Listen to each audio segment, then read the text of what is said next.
ತಣ್ಣಗಿನ ಗಾಳಿ ಬೇರೆ ಬೀಸುತ್ತಿತ್ತು. ಹಾಸ್ಟೆಲ್ ಕಿಟಕಿಯಿಂದ ಮಳೆ ಬೀಳುತ್ತಿತ್ತು. ಅವನಿಗೆ ಅವರ ಊರು ತುಂಬ ನೆನಪಾಗುತ್ತಿತ್ತು.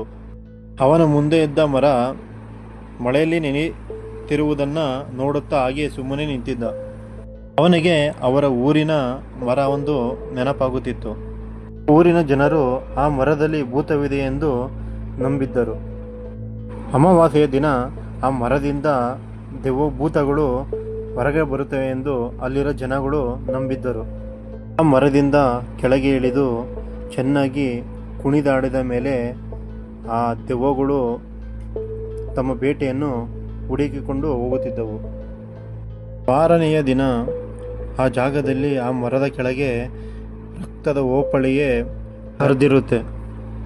ಆ ಮರದಲ್ಲಿ ಭೂತಗಳು ವಾಸ ಮಾಡುತ್ತದೆ ಎಂದು ಅಲ್ಲಿನ ಜನರು ಮೊದಲಿಂದಲೂ ಹೇಳುತ್ತಿದ್ದರು. ಅಂಕಿತ್ ಯೋಚನೆ ಮಾಡುತ್ತಾ, ಈ ಹಾಸ್ಟೆಲ್ನಲ್ಲಿರುವ ಮರದಲ್ಲೂ ಕೂಡ ಭೂತ ಇರ್ಬೋದಾ ಅಂತ ಯೋಚನೆ ಮಾಡುತ್ತಿರುವಾಗ ರೂಮಿನ ಬಾಗಿಲು ಯಾರೋ ಬಡಿದಂಗೆ ಆಯ್ತದೆ. ಬಾಗಿಲನ್ನು ತೆಗೆದು ಅವನ ಮುಂದೆ ಅವನ ಥರನೇ ಇರೋ ಯಾವುದೋ ಒಂದು ಹುಡುಗ ನಿಂತಿರ್ತಾನೆ. ಹೆಸರು ನೀರಜ್. ಅವನು ಅಂಕಿತ್ನ ಮುಂದೆ ನಿಂತಿದ್ದ. ಹಾಯ್, ನಾನು ನೀರಜ್. ಈ ರೂಮ್ ನಂದು, ಅಂದರೆ ಈ ರೂಮ್ ಶೇರ್ ಮಾಡ್ಕೋಬೇಕು ಅಂತಾನೆ.